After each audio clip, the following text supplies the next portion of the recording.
جی بچوں، السلام علیکم. کیا حال ہے بچوں؟ ٹھیک ہے آپ؟ طبیعت ٹھیک ہے آپ کی؟ بیٹا آج ہم نے پڑھنا تھا تفریحی سرگرمیوں کا دائرہ کار، گروہ بندی اور اس کی اقسام تحریر کریں. بیٹا یہ کوشچن آ جاتا ہے. اس میں سب سے پہلے آپ بات کریں گے تفریحی سرگرمیوں کا دائرہ کار بہت زیادہ وسیع ہوتا ہے، ٹھیک ہے، لیکن ان وسعت کے پیش نظر مندرجہ ذیل سرگرمیوں کو مختلف حصوں میں تقسیم کر دیا گیا ہے. مطلب بیٹا ہر دیکھیں نا آپ کلاسیفیکیشن جیسے آپ کر دیتے ہیں کہ جاندار ایک سائڈ پہ، بے جان ایک سائڈ پہ، وہ مطلب تمام تر جانوروں کی کلاسیفیکیشن ہوتی ہے نا، گروپ بندی ہوتی ہے، ویسے ہی انہوں نے یہاں پہ گروپ بندی کر دی ہے کہ کون کون سی ایکٹیویٹی کس کس جگہ پہ اور کس کس گروپ میں شامل ہوگی. وہ کہتے ہیں جسمانی سرگرمیاں، نمبر 2 پہ ذہنی و تخلیقی سرگرمیاں، اس کے بعد سماجی سرگرمیاں، تجارتی سرگرمیاں، مشغلے اور دیگر سرگرمیاں. اس میں بیٹا وہ کہتا ہے جسمانی سرگرمیاں، وہ کہتا ہے اس میں منظم نمبر 1 پوائنٹ میں منظم کھیل، مختلف قسم کے بیٹا وہ کہتا ہے کہ کھیلوں میں شرکت تفریح کا باعث بنتی ہے، مثلا فٹ بال، ہاکی، والی بال، کرکٹ، کبڈی وغیرہ شامل ہیں. اس میں وہ کہتا ہے اس کے بعد ہے ٹینس، اس کے علاوہ پانی کھیل مثلا کشتی رانی وغیرہ، واٹر پول اور غوطہ خوری وغیرہ، یہ بیٹا یہ ہے منظم کھیلیں، ٹھیک ہے، ایک خاص ترتیب کے ساتھ کھیلی جاتی ہیں. تفریحی کھیلیں، وہ کہتا ہے مختلف تفریحی کھیلیں تفریح کا باعث بنتی ہیں، مثلا چھوٹے رقبے کے کھیل، جھانسے کے کھیل، چھونے کے کھیل، دائرے کے کھیل، ڈاگ دوڑ، تعاقب کے کھیل، طاقت آزمائش کے کھیل وغیرہ وغیرہ. بیٹا یہ تمام تر چیزیں ہیں آپ کی تفریحی کھیل میں. اس کے بعد وہ کہتا ہے قدیمی روایتی کھیل. بیٹا آپ نے دیکھا ہوگا جیسے قدیم کھیل اولمپکس قدیم دور سے چلتا آ رہا ہے، ایسے ہی بیٹا یہاں بھی یہ بات کریں قدیم روایتی کھیل بھی تفریح کا باعث بنتے ہیں، مثلا گلی ڈنڈا، گھڑ سواری، وزن اٹھانا. اس کے بعد وہ کہتا ہے کہ بیٹا پولو، نیزہ بازی، اور اس کے بعد ہے لک ناچ، رسہ کشی، اونٹ دوڑ، بیل دوڑ وغیرہ وغیرہ. بیٹا یہ تمام تر چیزیں جو ہے نا یہ ہے قدیمی، یہ قدیم دور سے یہ چیزیں چلتی آ رہی ہیں. اس کے بعد وہ کہتا ہے بیٹا دیگر سرگرمیاں، وہ کہتا ہے دیگر سرگرمیاں بھی تفریح کا باعث بنتی ہیں، مثلا کوہ پیمائی، لمبی سیر، تیر اندازی وغیرہ وغیرہ، ٹھیک ہے بیٹا. اس کے بعد بیٹا وہ کہتا ہے ذہنی و تخلیقی سرگرمیاں، نمبر 2 پوائنٹ پہ ہے اس کا بیٹا پوائنٹ نمبر 1 ہے فنون لطیفہ. وہ کہتا ہے اس میں فنون لطیفہ مصوری، مجسمہ سازی، تحریری، آرٹ، پینسل، اسکیچ وغیرہ، مطلب اسکیچ وغیرہ بنانا فن. بیٹا فن تو یہی ہوتا ہے نا کہ آپ اپنے ہاتھ سے کسی چیز کو بناتے ہیں بہتر طریقے کے ساتھ، اسے ہم فن بھی کہتے ہیں. اس کے بعد وہ کہتا ہے ڈرامہ، اس میں اداکاری، پتلی نمائش، مختلف بولیاں بولنا. بیٹا ڈرامہ سازی میں تو آپ نے ایک ڈرامہ تیار کرنا ہے جس میں آپ نے لوگوں کو محظوظ کرنا ہے، ٹھیک ہے، جو تفریح کا باعث بنتا ہے. اس کے بعد وہ کہتا ہے تحریر و تقریر. وہ کہتا ہے کہ اس تفریح سرگرمی میں مضامین لکھنا، ناول، افسانے، شاعری پڑھنا، مکالمہ نویسی، اخبار نویسی، اخبار بینی، بحث و مباحثہ وغیرہ شامل ہیں. اس کے بعد بیٹا وہ کہتا ہے سماجی سرگرمیاں. وہ کہتا ہے سماجی سرگرمیاں جو ہے تفریح کا باعث بنتی ہیں، مثلا وہ کہتا ہے کہ پکنک پارٹی، خیمہ باشی، اس کے بعد میلے، تہوار، عرس، شادی بیاہ کی تقریب میں شمولیت. وہ کہتا ہے رضاکارانہ خدمات اور اسکاؤٹ گریل گائیڈنگ مشاعرہ منعقد کرنا. بیٹا سماجی سرگرمی وہ سرگرمی ہوگی جس میں آپ ایک دوسرے سے ملیں جلیں گے، ایک دوسرے کے ساتھ بات چیت کریں گے، ایک دوسرے کے ساتھ ٹائم گزاریں گے، ایک دوسرے کے ساتھ بیہیو اچھا رکھیں گے. تو اس کا مطلب یہ ہے کہ آپ کا سماج کے ساتھ، معاشرے کے ساتھ ایک گہرا تعلق بنتا جا رہا ہے. اس کے بعد وہ کہتا ہے تجارتی سرگرمیاں. ایسی تفریحی سرگرمیوں میں شمولیت کے لیے روپیہ خرچ کرنا پڑتا ہے، مثلا سرکس دیکھنا، فلم دیکھنا، جھولے لینا. اس کے بعد وہ کہتا ہے کہ بیٹا تھیٹر اور ڈرامے دیکھنا، چیئر لفٹ پر سیر کرنا، عجائب گھر دیکھنا اور نمائش دیکھنا، قومی میلہ، پتلیوں کا تماشا، بیٹا یہ جادو شو وغیرہ، یہ تمام تر وہ کہتا ہے تجارت، مطلب جس میں آپ کے پیسے خرچ ہوں، ٹھیک ہے. اس کے بعد ہے مشغلے.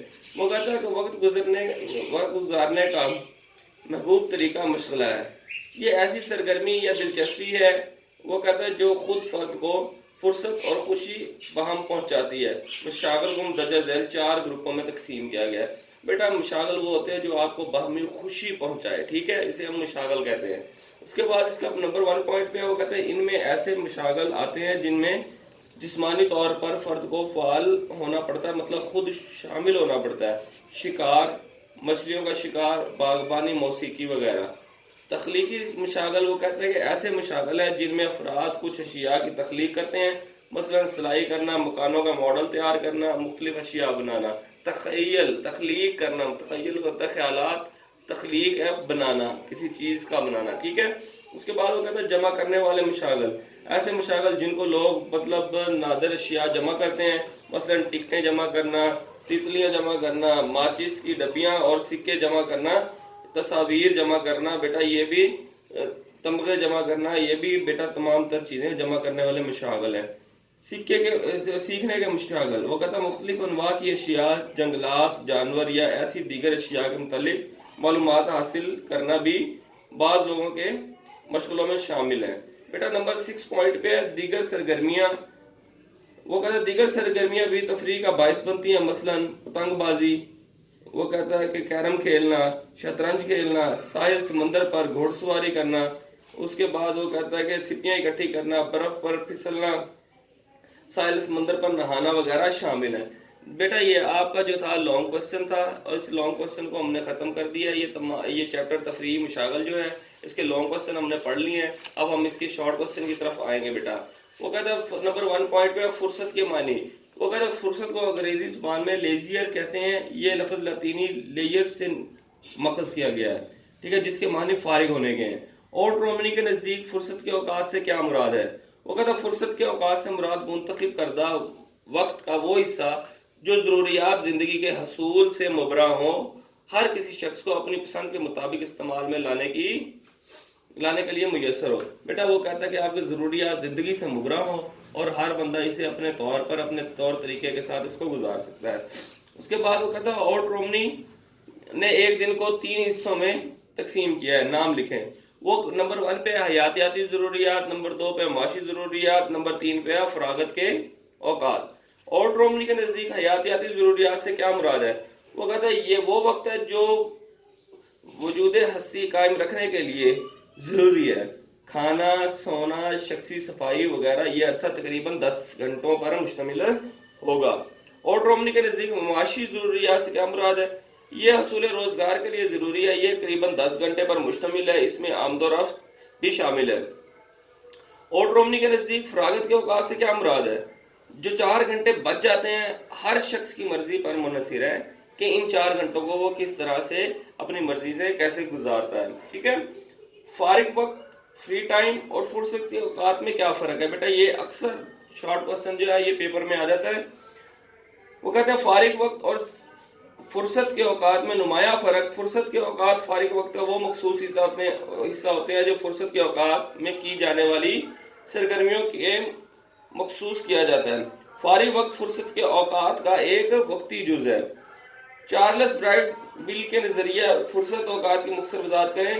یہ فالتو اور فارغ وقت ہے جس کے دوران کوئی شخص اپنی مرضی کے مطابق جو بھی کرنا چاہے کر سکتا ہے، ٹھیک ہے بیٹا۔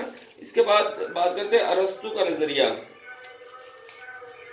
بیٹا ارسطو کہتا ہے کہ فرصت ان تمام اشیاء میں سب سے افضل ہے جس کا انسان مالک ہے، ٹھیک ہے، انسان خود مالک ہے۔ اس وقت کے دوران وہ اپنی پسند کی کوئی چیز تخلیق کر سکتا ہے، کھیل میں شامل ہو سکتا ہے یا کسی ایسی سرگرمی میں حصہ لے سکتا ہے جس سے انسان کی شخصیت میں نکھار پیدا ہوتا ہے اور اسے ذہنی سکون و اطمینان طلب حاصل ہوتا ہے۔ بیٹا یہ تمام تر چیزیں ہم نے فرصت کے اوقات کے بارے میں پڑھا تھا تفریح۔ بیٹا کل سے ہم انشاءاللہ اس کے نیکسٹ شارٹ کوسچن پڑھیں گے۔ اللہ حافظ۔